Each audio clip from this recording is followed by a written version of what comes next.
Billionaire Richard Branson can now add astronaut to his resume. He became the first person to reach space in his own ship Sunday, beating Amazon founder Jeff Bezos by 9 days.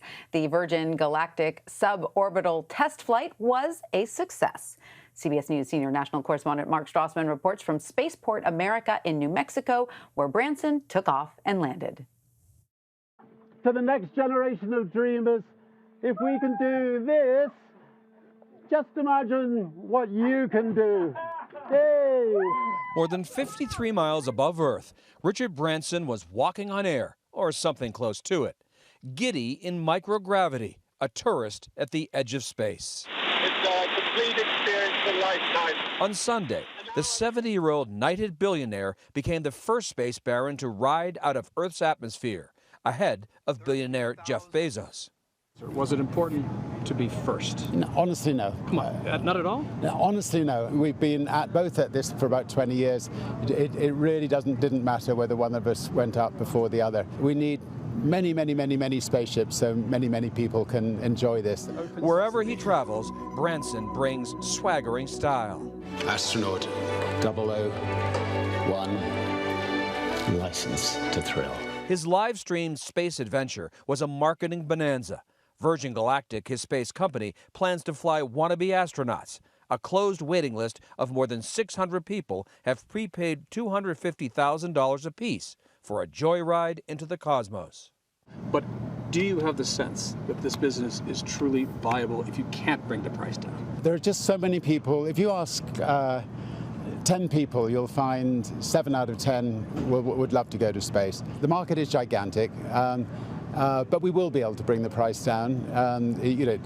Like with commercial aviation travel, it'll take a few years, and the wealthy will pay the bills and enable us to do that. Branson's maiden spaceflight came on Virgin Galactic's mothership, a twin fuselage plane named Eve, after his late mother. Eve carried the tethered spaceplane called Unity 8.5 miles above Earth, then let go. 1. Release, release, release. Clean release. Ignition. Sending Unity rocketing into space with Branson on board. The total trip took an hour, plus the nearly 20 years of grit to evolve Virgin Galactic to this moment. Sir Richard Branson, astronaut. But Branson finally has his astronaut wings. Of all your trophies in life, where does that astronaut pin rank? I would say it's the most important trophy. It was the culmination, I suspect, of a lot of wonderful adventures and a lot of work, and yeah, I'm still floating. Branson hopes to be flying his first paying customers sometime next year. This flight really did seem to go flawlessly. The future of space tourism needed it to. Mark Strassman, CBS News, Truth or Consequences, New Mexico. For more on the latest space race, I want to bring in Clayton Anderson. He's a retired NASA astronaut and author. His latest book is Letters from Space. Clayton, welcome. Great to have you with us. So what are your thoughts about yesterday's space flight and about how space travel has evolved to allow a billionaire and potentially average citizen somewhere down the line to take a trip out of Earth's orbit? Well, Tanya, thanks for having me on today. Kudos to Richard Branson and Virgin Galactic for a very successful flight. I'm jealous that I couldn't go up with them.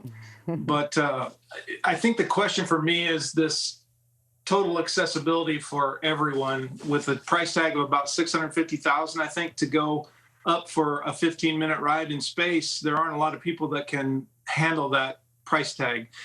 And maybe it will take a few years to bring it down. I think it'll take longer than that, but it is an exciting time for spaceflight. It's an exciting time for the general public, and space is cool again.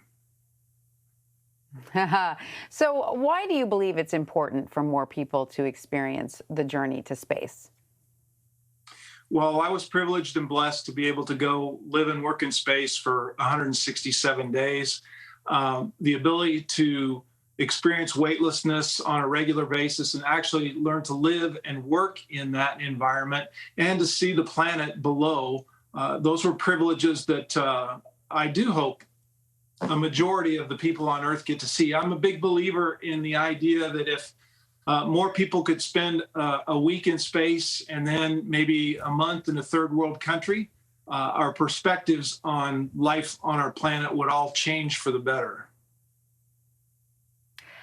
Well, you bring up an interesting point, because some people, especially on Twitter and social media, have been saying, great, so a billionaire makes it to space. When are we going to cure child hunger? There's this sort of this kind of, well, good for him, but we've got a lot more problems here on Earth. What would you say to those people?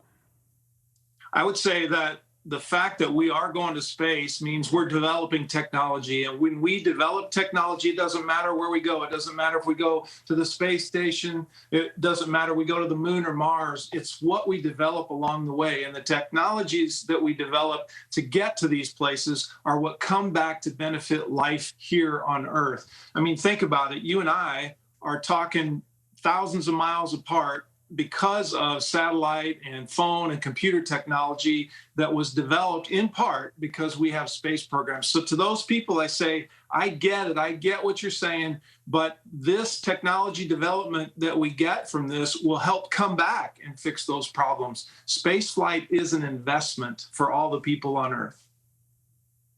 Great response. Very important point there. And so I want to ask you, of course, we know that there's someone else planning to launch into space, in just days, Jeff Bezos. How closely have you been following sort of their space race, and how will their journeys be similar, and how will they be different? Great question. I follow it a little bit, right? With social media, it's hard not to follow all this stuff. Bezos is going to go a little higher. He's going to go to what they call the Kármán line, which is about 100 kilometers or 62 nautical miles above the Earth, which that line supposedly defines outer space. Branson went a little above 50 miles, which is what the Federal Aviation Administration defines outer space as. So I try not to get into the competition between a couple billionaires because, it's way out of my league. I just want the people that are out there touting equity and inclusion of space people, though everybody's going to go to space. It's going to take a while. The price tag to do this stuff is incredibly high. The neat thing about Bezos and Branson, though, is the total different way they're going. Branson's went up on an airplane in his space flyer Unity that dropped from below with a single rocket engine, and then Bezos has a rocket that's going to launch from a pad, and his capsule is going to go up and then parachute down. Branson's came home and landed like an airplane. I just think that's so cool, the technology involved there. Two different ways to achieve the same ultimate goal. And that's the way that technology gets developed that will come back and help everybody. So it's exciting. Yeah, two different models of space exploration that could someday, take the average Joe like me up into space. Not like you. You've already been there, but let's go. All right. I'll take you up. Well, Clayton Anderson. I would love it. I can't wait. It must be just the most amazing vista to look down and see the globe below you. I can't imagine. It just gives me chills thinking about it. It's incredible, and I'm blessed that the taxpayers helped me as a U.S. astronaut get there a couple times and back safely. Well, Clayton Anderson, thank you so much for joining us and talking to us about the future of space travel. We appreciate it. My pleasure. Thanks.